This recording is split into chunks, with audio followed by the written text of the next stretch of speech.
Au cœur de l'été, les Russes tentent d'oublier une guerre qui dure déjà depuis plus de 4 ans. Mais les conséquences de l'invasion russe de l'Ukraine se rappellent à eux jusque sur leur lieu de vacances.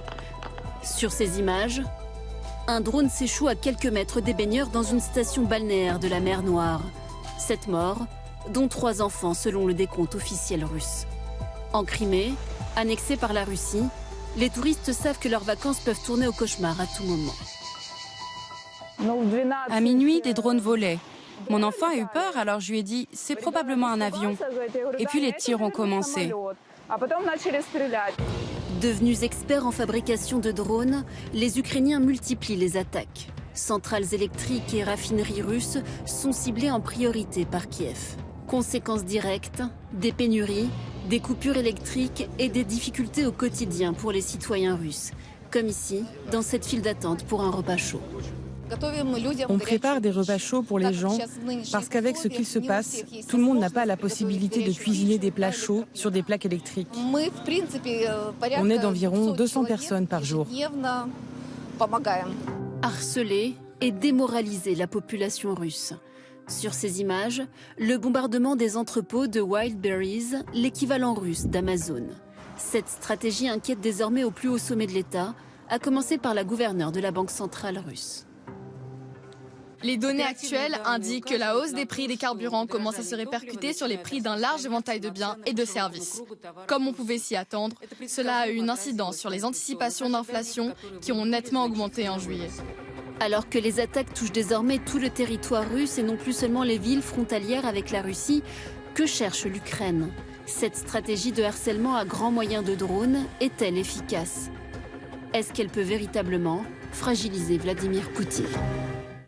Voilà, et pour en parler ce soir, nous recevons Vera Granceva. Bonsoir. Bonsoir. Vous êtes politologue, enseignante à Sciences Po, spécialiste de la Russie. Votre livre, Les Russes veulent-ils la guerre, est paru aux éditions du CERF. Et selon vous, eh bien, ces frappes quotidiennes sont une nouveauté pour les Russes. Cela atteint la population psychologiquement et cela brise le pacte implicite promis par Poutine d'une guerre qui ne toucherait pas les Russes directement.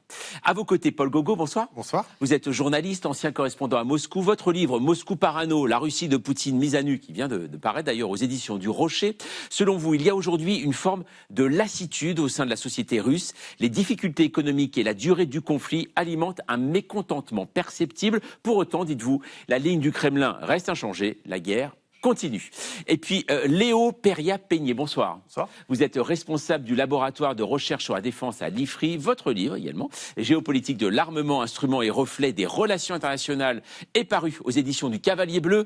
Et selon vous, il n'y a pas de véritable opposition perceptible en Russie. Il y a, dites-vous, ce vieux réflexe issu de la Russie tsariste, selon lequel Poutine serait bon, mais mal informé.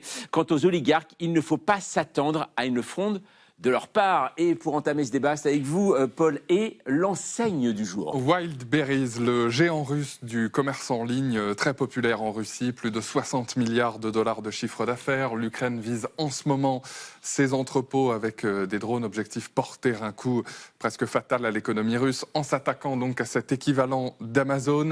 On va voir le site internet qui ressemble à n'importe quel autre site de e-commerce.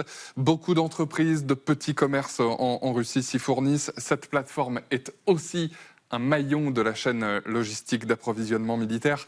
Vera Granceva, est-ce que, en visant ces entrepôts, l'Ukraine, l'armée ukrainienne, envoie-t-elle un message peut-être psychologique à la population et aux consommateurs russes ? À mon avis, il y a double objectif dans ces frappes. Tout d'abord, son objectif économique, purement économique, parce qu'effectivement, ça nuit à l'économie russe, parce que c'est une grande entreprise qui, tout d'abord, sert aux intérêts des petits entrepreneurs. Il faut savoir qu'il y a des dizaines, des milliers de petits entrepreneurs qui vendent sur cette plateforme et qui fait tourner aussi l'économie quand même russe, notamment régionale. Donc, c'est très important au niveau économique. D'autre côté, effectivement, il y a un objectif politique et psychologique, parce que dans ce cas particulier, c'est non seulement la psychologie des gens, mais c'est aussi l'impact sur la politique, peut-être en futur, de la Russie. Parce qu'effectivement, aujourd'hui, les Russes voient de leurs fenêtres les drones. Ils volent tout le temps. Il y a ce bruit. Mes amis, dans plusieurs villes russes, me disent que ça devient insupportable. Tu as peur. Et ils me disent que je me réveille, j'entends le bruit, je pense à mes enfants. Ça fait très, très peur. Et ils voient après les fumées qui montent, et à Moscou aussi. Donc c'est très nouveau pour Moscou.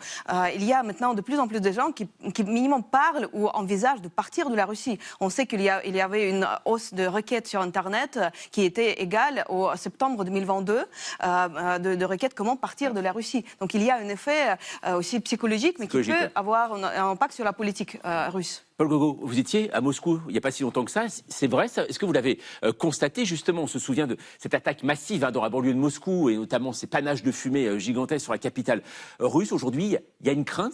Les Russes se disent ça y est, ça nous touche?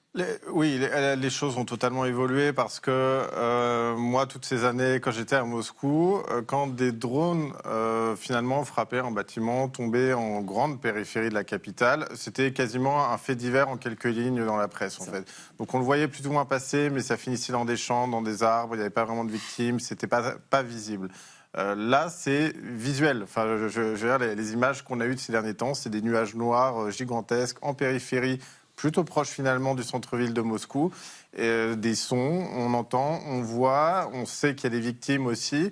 Et là, ça commence, enfin, c'est devenu concret pour les Russes, parce qu'en plus, c'était avec tout le reste, c'était avec des problèmes d'Internet, c'était avec des problèmes d'essence, plein de choses sont apparues en même temps, et donc là, c'est devenu presque un problème du quotidien. Est-ce qu'il y a une dimension stratégique, Léo Perrier-Peigné, là-dedans, sur cette manière de faire cette stratégie du harcèlement? Est-ce que militairement, stratégiquement, c'est important?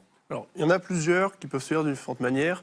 Une des conséquences, par exemple, ça va être de forcer les Russes à regrouper autour de Moscou, autour de Saint-Pétersbourg, de plus en plus de défenses antiaériennes qui vont manquer ailleurs. La Russie est immense, il y a énormément de points chauds que les Ukrainiens peuvent cibler, notamment les raffineries.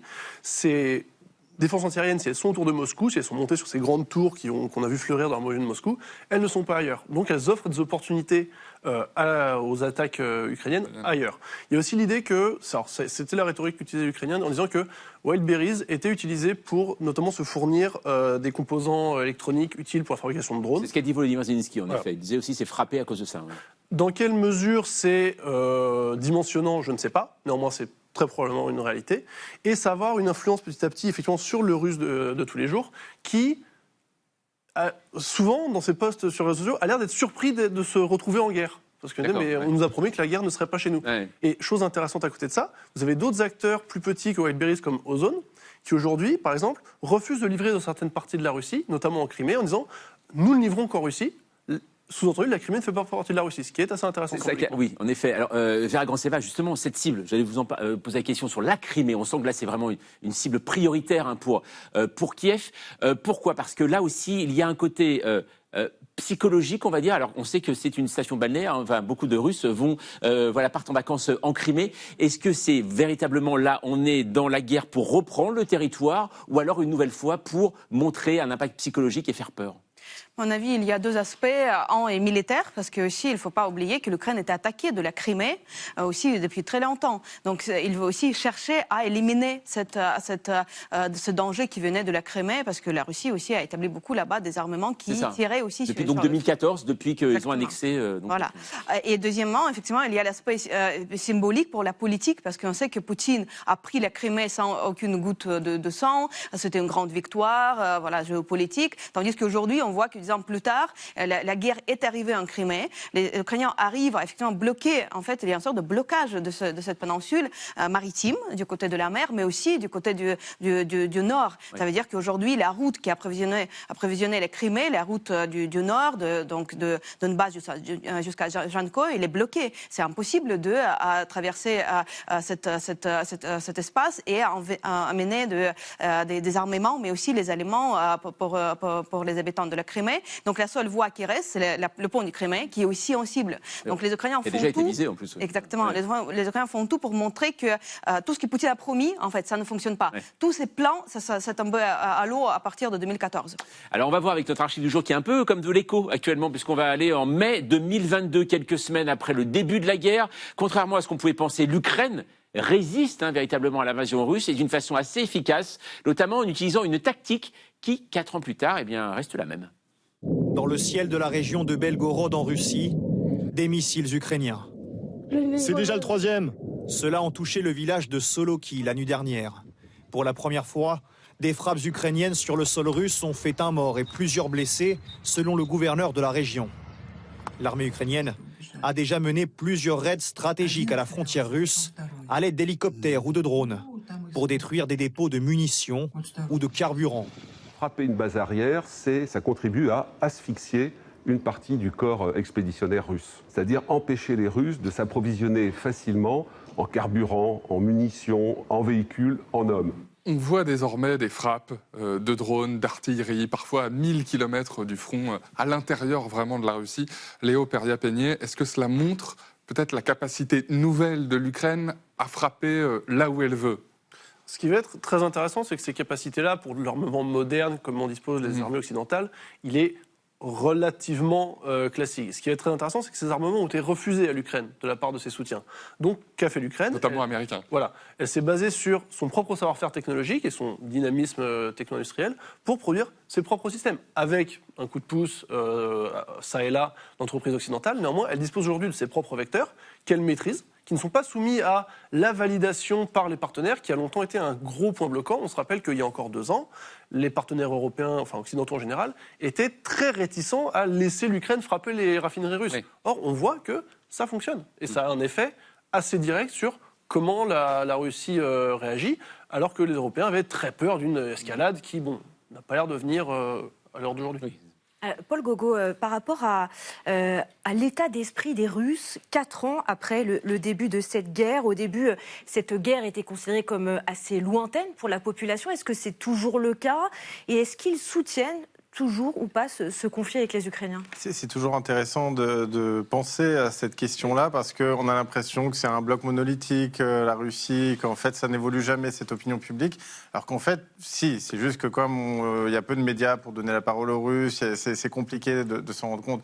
Moi, j'ai le souvenir début de l'offensive en 2022, déjà, on a une population qui ne comprend pas ce qui se passe, qui est sous le choc. Quelques semaines plus tard, la population fait l'autruche. Quelques semaines plus tard, Vladimir Poutine annonce une mobilisation. Et là, le mot d'ordre, c'est la guerre de tout le monde. Toute la population, toute la société doit se mobiliser dans ce conflit. Mais beaucoup de gens continuent à faire l'autruche.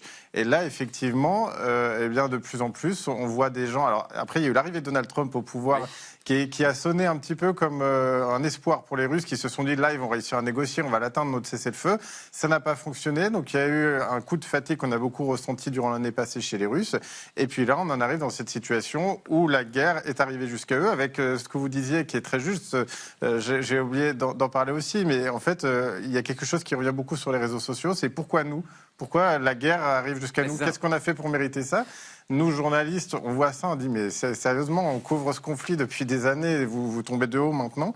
Mais ils sont sincères, les Russes qui écrivent ça sur les réseaux sociaux, la guerre leur était invisible jusqu'ici. Vera Gonçalves, il y a une chose quand même qui est assez étonnante. En effet, on parle de pénurie désormais, on parle de problème Internet, en effet, là-bas. On commence à voir finalement les premières actions des sanctions internationales. Et la question qu'on se pose maintenant, c'est est-ce que finalement les Russes aujourd'hui en veulent à leur président ? Est-ce qu'aujourd'hui, Vladimir Poutine baisse dans les sondages ? La popularité est-elle toujours la même ? Ou au contraire, ça commence à décliner ? Ou au contraire, c'est toujours au beau fixe ? En fait, Poutine, sa popularité a commencé à baisser déjà il y a un moment. Je me rappelle qu'à partir de 2018-2019, toutes les posts sur Telegram, parce que les Russes lisent beaucoup, une certaine partie dans les grandes villes lisent les actualités sur Telegram. Voilà, ce réseau social très populaire en Russie. Exactement. Et là-bas, la première réaction, si Poutine apparaissait dans l'actualité, c'était en clown. Je me rappelle très très bien. C'était un changement, parce qu'avant, on n'osait pas. Avant, soit on évitait, soit on mettait en like. Mais à partir de 2018-2019, le clown a commencé à apparaître tout le temps. Maintenant, même, ça a passé en emoji un peu méchant, etc. Donc, ça montre que, effectivement, Poutine n'est plus déjà sacré comme il était, parce que pendant très longtemps, au début de sa carrière, il était vu comme une personne qui a sauvé la Russie. Et puis, au moment, c'est plus le cas. Avec la guerre, effectivement, Poutine a perdu déjà plusieurs guerres, en fait. Il a perdu la première guerre d'éclair, parce qu'il a fait une guerre éclair quand il devait prendre Kiev dans 3 jours. Kiev, ouais, on se voilà. Ouais. Après, il a perdu la guerre diplomatique avec Trump. Effectivement, je rejoins tout ce que tu as dit.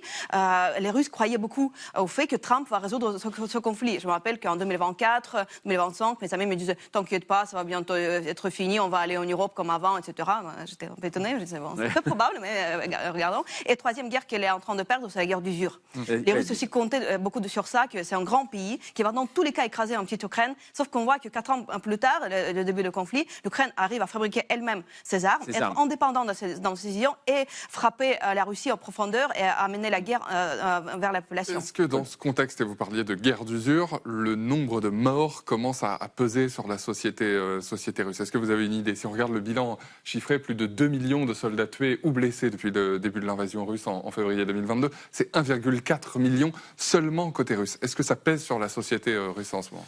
Forcément, moi j'ai passé beaucoup de temps dans les cimetières russes durant ces derniers mois, ces dernières années, et le problème, on va dire ça comme ça, c'est que la Russie est un grand pays, donc quand vous allez dans un village, le cimetière local, il y a 2-3 tombes liées à la guerre, donc c'est pas finalement si impressionnant que ça. C'est juste que moi, je fais beaucoup de cimetières, donc je vois que ça représente beaucoup de monde derrière. Je suis aussi allé à la morgue de Rostov, qui est la morgue centrale par laquelle repassent tous les corps qui viennent d'Ukraine. La morgue, elle a été déplacée il y a quelques mois parce qu'elle était juste trop petite, la précédente, qui datait de la guerre de Tchétchénie. Et des gens viennent de toute la Russie pour essayer de retrouver leurs proches, donner leur ADN, essayer de retrouver des tatouages, des bijoux, ce genre de choses. Et tout ça, on en parle, tout ça, ça finit par se diffuser dans les familles, dans les villages. On sait qui est mort, on sait qui sont les gens qui sont décédés au front. Et le problème, parfois, vous me direz si j'ai tort, mais c'est pas tant le nombre que la raison de leur décès, c'est-à-dire que tant que cette guerre a un sens, ça tient. S'il y a un moment où on se rend compte que ça n'a pas grand sens, en fait, on va voir les mêmes morts, on va voir les mêmes tombes, mais on va se demander à quoi elles sont dues, quoi. C'est ça. Alors, on va le voir, justement, dans un instant, ne vous inquiétez pas, vous allez pouvoir répondre. On va le voir avec vous, Julia, qu'en Russie, alors, des voix en interne commencent à s'élever, des oligarques ou des influenceurs pro-régime qui critiquent désormais Vladimir Poutine. Oui, c'est le cas de German Greff, patron de la plus grande banque publique russe, la Sberbank.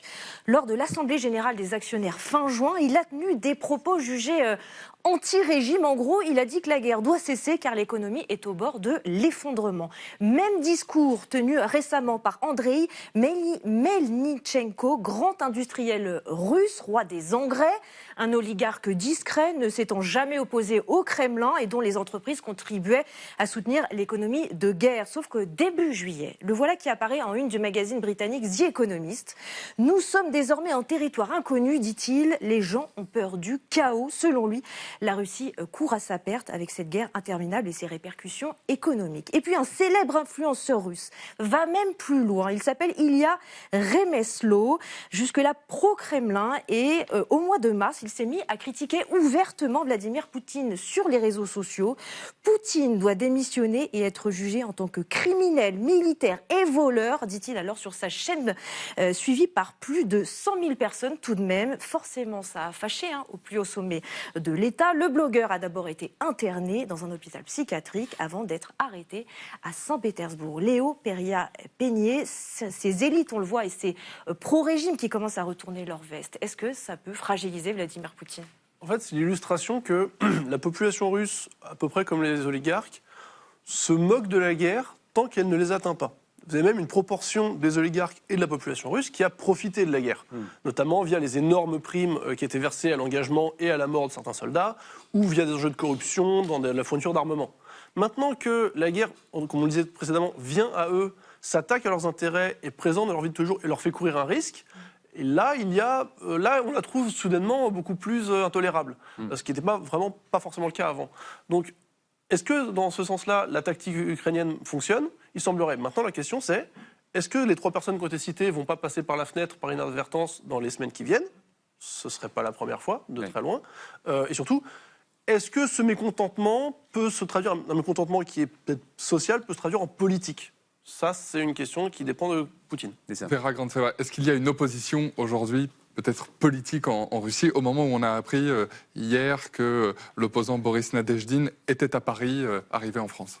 Bon, l'opposition politique n'est pas possible en Russie par définition, parce que Poutine a muselé toute la voix publique qui peut le critiquer. Par contre, les changements dans les milieux de grand business, parmi les oligarques, ça c'est quelque chose de nouveau et c'est très important. Parce que Melnychenko, c'est pas à son opinion qu'il a exprimé dans The Economist. Apparemment, selon les sources des chercheurs russes qui étudient les élites russes politiques et économiques, il a exprimé en fait la voix des grands entrepreneurs plus large, parce qu'il y a une inquiétude qui commence à se lever. Pourquoi? Par exemple, ils ont vu récemment que les amis les plus proches de Poutine, les frères Rothenberg, ont commencé à perdre leur influence et même leurs actifs en Russie. Ça, c'est quelque chose de très nouveau. Ça nous parle d'une certaine redistribution des actifs qui, beaucoup rappellent les Russes les années 90. Ouais, donc les moments les plus instables, les plus chaotiques dans l'histoire du 20e, bon, peut-être fin du 20e siècle.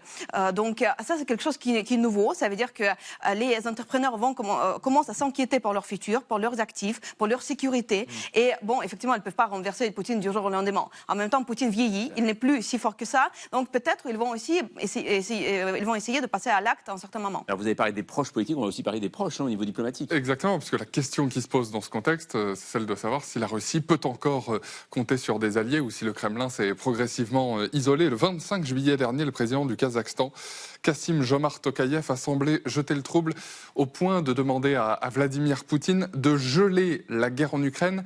C'était lors d'une rencontre sur le sol russe à Omsk.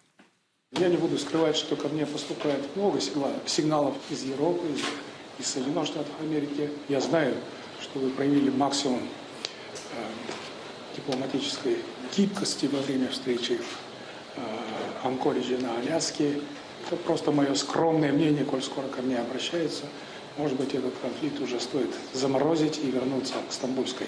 Paul Gogo, est-ce que la voix de ses alliés, là, celle du président kazakh, peut encore compter face à Vladimir Poutine? Est-ce que certains peuvent encore instiller le bras de fer?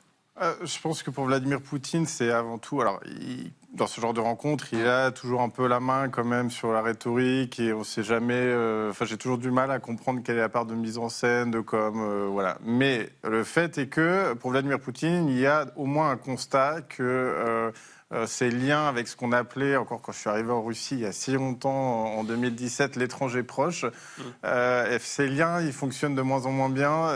Personne de cet étranger proche, donc les voisins de la Russie, souhaitait cette guerre en Ukraine. Certains l'ont affirmé plus ou moins clairement. Il y a aussi des tensions avec le Premier ministre arménien. Et même le Biélorusse Loukachenko, qui est censé être très proche de Vladimir Poutine, il a quand même tout fait depuis même 2014 pour essayer de marquer une certaine différence avec le Kremlin. Donc c'est compliqué pour Vladimir Poutine, même sur ce plan-là. Alors Léo Perret-Peigny, à propos quand même de proximité, il reste un allié dont on n'a pas parlé, et c'est peut-être lui le plus décisif là-dedans, c'est la Chine, toujours derrière Vladimir Poutine ou pas? C'est la Chine qui est toujours derrière Vladimir Poutine, mais quand même toujours sur le marchepied, toujours en retrait. Il n'y a pas de soutien militaire direct pour le moment chinois à la Russie. En revanche, un autre dont on parle plus rarement, c'est quand même la Corée du Nord, où là, il y a vraiment un soutien militaire direct. Ça bruisse de rumeurs qu'un nouveau corps expéditionnaire nord-coréen pourrait arriver en Russie pour aller sur le front très prochainement, avec un soutien en termes d'armement. Ces dernières semaines, on voit encore du matériel nord-coréen détruit par les Ukrainiens en Russie. Ça, oui. Maintenant, il y a aussi une inquiétude, je pense, du côté des Russes sur l'ascendant que prend la Chine de leur côté. On parlait du Amazon russe récemment. Dans tout le domaine de la logistique russe, vous avez une inquiétude qui est que les chauffeurs de poids lourds chinois arrivent en Russie, proposent leurs services, des services 2 fois moins chers que les leurs, avec des camions achetés beaucoup moins chers, et commencent à les remplacer, et à les mettre au chômage. Vera Gonçalves, rapidement, s'il vous plaît, juste à votre avis, aujourd'hui, quand on parle d'un président russe en difficulté, on peut se dire, est-ce qu'il est prêt à négocier, Vladimir Poutine? Pour l'instant, à mon avis, non. Il croit qu'il y a encore des petites cartes en main, notamment la mobilisation. On parle beaucoup maintenant en Russie que peut-être il y aura une nouvelle mobilisation. Voilà. Donc il compte encore qu'il peut peut-être renverser la cour de cette guerre. On verra à l'automne si sa carte va jouer, parce que la société russe n'est pas du tout prête à cette mobilisation. Eh bien, c'est entendu. Merci beaucoup, en tout cas à vous trois, d'être passés ce soir par le plateau de 28 minutes pour débattre de ce sujet.